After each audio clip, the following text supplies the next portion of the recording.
Hey folks, welcome back. I have survived yet another case of the flu this season. Though I would say cold and flu season is just getting started.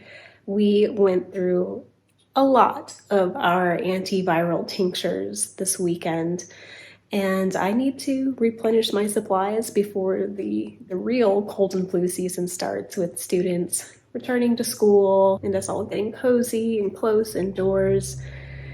I have a feeling it's going to be a very active flu season, and now is the opportunity to start getting those antivirals growing in your garden inside. And if you have any type of garden variety herbs, roses, mint plants, sage, thyme, you have just what you need to make some really incredible cold and flu remedies. I'm going to show you how to make a powerful antiviral extract out of the ingredients I pull from my garden today. First things first, we're going to need a nice bowl to collect our ingredients in.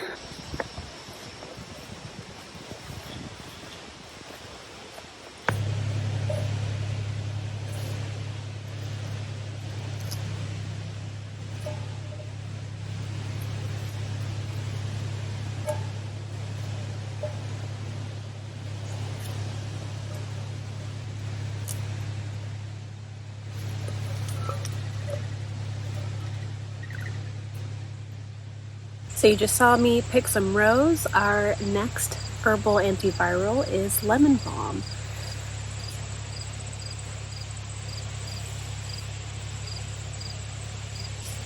So I actually have two patches of lemon balm. My smaller batch, which is growing in the whiskey barrels, and then I have a much larger patch right below me here. This is all a specific type of lemon balm called orange lemon balm, and it's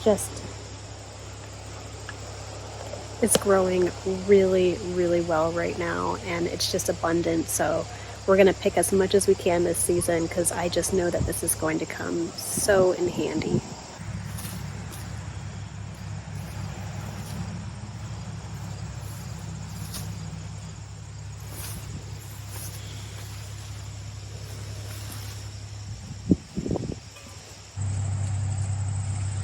Now this isn't where I would normally get my self-heal, but the self-heal I've been growing is past its prime.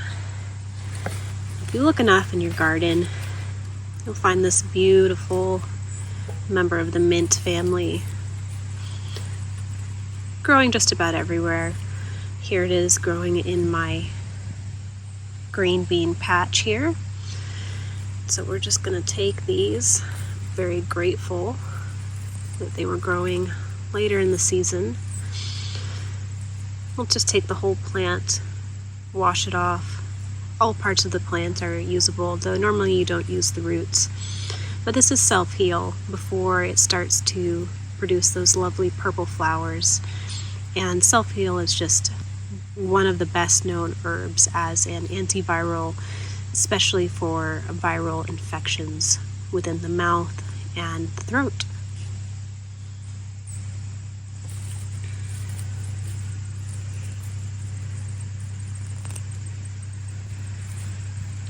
It's a little messy, but we'll wash it off when we get inside. Even more hiding back here.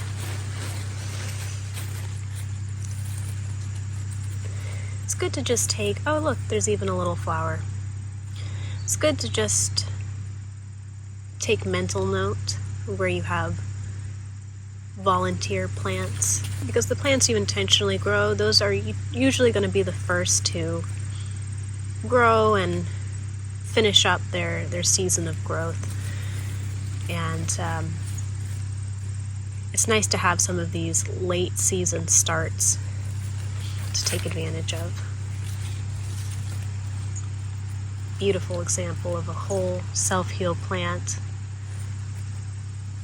You can see how it spreads through those rhizomes, just like any member of the mint family. Nice square stem. Absolutely lovely, and is going to make a very much needed medicine for my family.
All right, so I have my herbs here, and I did give them a few hours to dry after I'd washed them.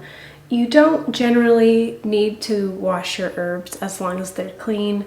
I find often my herbs either have bug residue on them or bug poop, dirt from heavy rains or things like that. So I did find this time I needed to give them a little bit of an extra washing, but when you pick your herbs, you find that they're clean. There's no reason to wash them, and you'll even find that they're more effective because you're making sure that those essential oils aren't washed off in the water. Now, there are many herbs that you can use for respiratory infections, colds, and flus that come straight out of your garden. Plants like mullein, sage, thyme, self-heal, lemon balm, and many, many more. But today we're going to be focusing specifically on plants for their antiviral properties. So what I have here are some rose petals, some mint, sage, self-heal, and lemon balm. Let's talk about the qualities of each of these herbs and why I will be adding them into a tincture today. So let's start with rose petals. Rose petals are antiviral and astringent. And astringent basically means it has a drying effect on tissues and organs. So this can be useful for different things like menstrual cramps, for toning the skin. You've probably heard of rose facial toner, and helping to dry out wet conditions. And when we describe herbs as drying or hot or cold, cooling, moistening, these are terms that are very often used in traditional Chinese medicine. And it's a great way of describing the conditions within the body. So if you're experiencing inflammation, we typically think of that as a hot type condition. And you would treat inflammation with the opposite of hot, cold. So you would look for herbs that have a cooling effect. Similarly, if you are experiencing a wet cough, you're going to want a drying herb to try to help dry out your lungs. So then we would look for properties that are maybe dry and cooling, or maybe hot and dry. Just really depends on what the condition is. I've identified rose petals as being something that is cooling but drying. And our next herb is mint. And mint is commonly used for things like digestive issues. People like to have it in a tea. In fact, it's one of my favorite teas. But mint also has a lot of other useful properties. So mint is mildly antiviral. So we're going to be capturing the antiviral properties of this mint in our tincture today. And just another thing I like about mint and why it's often used in many of my herbal tea blends or in tinctures is that menthol has a very cooling effect, which can be useful for treating inflammation or at least reducing the pain and discomfort associated with certain inflammatory responses. And I find that this works very well in a tincture in improving the flavor as well. All right, so lemon balm. Lemon balm is one of my favorite and one of the most potent antivirals that you can find in your garden. Anywhere I look, when I look at literature about lemon balm, they talk about the powerful antiviral properties. Besides its antiviral properties, lemon balm can also be used to clean wounds. In fact, one of my herbal books, the Eyewitness Handbook on Herbs, talks about how lemon balm can be used to clean and disinfect wounds by starving the bacteria of oxygen. So there are some really powerful mechanisms at play within lemon balm. Lemon balm also, of course, has a very enjoyable lemony scent and a little bit of a mild lemony flavor that comes out in your tincture as well. Besides being a powerful antiviral, lemon balm is also well known for its ability to treat anxiety and depression. So it's a mild sedative, and I do make specific lemon balm tinctures that are just for depression, but in a pinch, those can also be used as antiviral tinctures as well. And next is sage.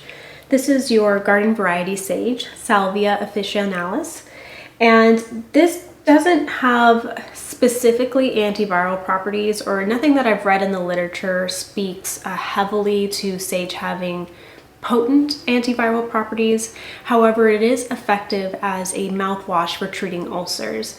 So this is something that comes in handy for viral breakouts within the mouth. Sage is also really great for treating sore throat. So this is something that can be used not only for an antiviral, but for other respiratory related illnesses. And then finally, one of my favorites, self-heal.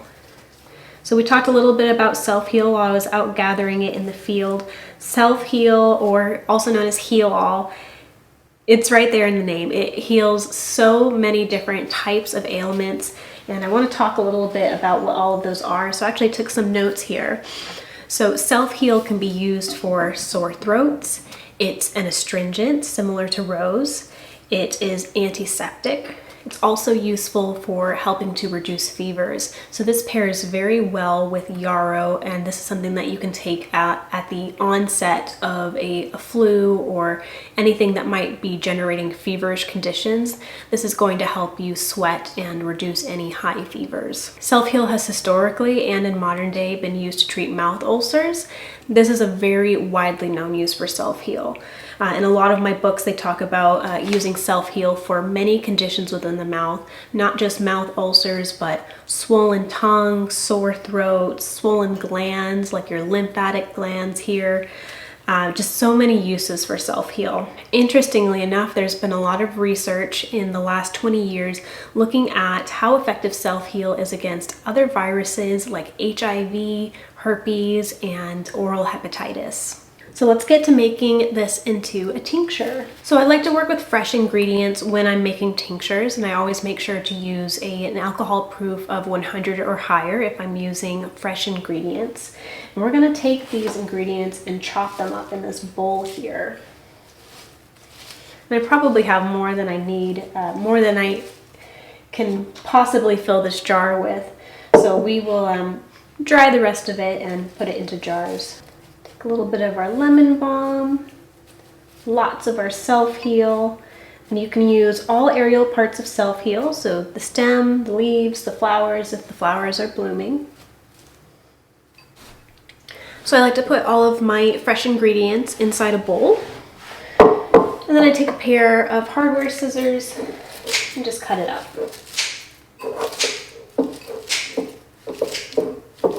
So the finer you chop it, the greater the surface area, which means your alcohol will be more efficient at extracting all of those beneficial constituents, those powerful antivirals that we were just discussing. Here's all of our ingredients that we're going to add to this mason jar here. And one thing I want to mention as well, if you are somebody who doesn't want to use tinctures, especially alcoholic tinctures, I'm not going to recommend that you use a vinegar tincture for this particular formula, only because this is made to treat viral infections and outbreaks within the mouth and the throat.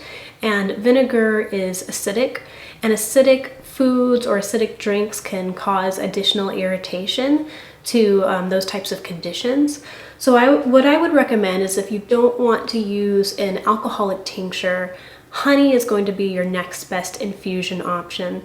Honey also has its own antiviral properties, and it's also very soothing. This is especially true if you can use Manuka grade honey. This is a medicinal honey that comes from the Manuka bush in New Zealand.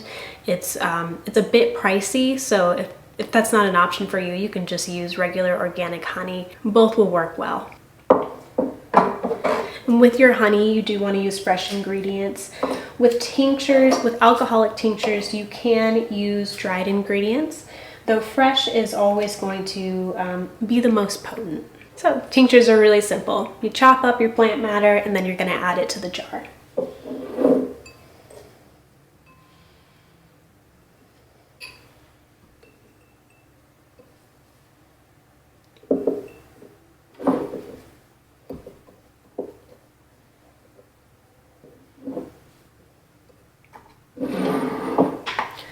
All right, so the last step to get this tincture going is to add our alcohol. So this is a 100 proof vodka. Doesn't have to be anything fancy, whatever's cheap and available for you.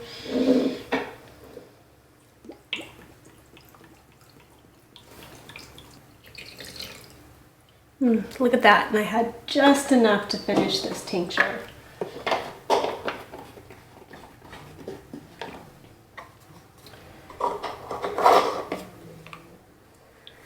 Last up, we're just going to label the ingredients we added to this tincture and the date that we started processing it.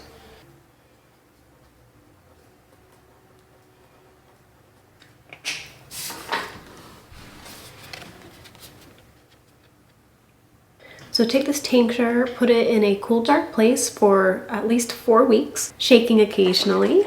And then when it's done, you're just going to strain out the plant material, bottle this up, and use it whenever you need an antiviral. All right, that's it for today. Thank you so much for watching. If you like this video, don't forget to hit the like button down below and consider subscribing to the channel. And I will see you in the next video.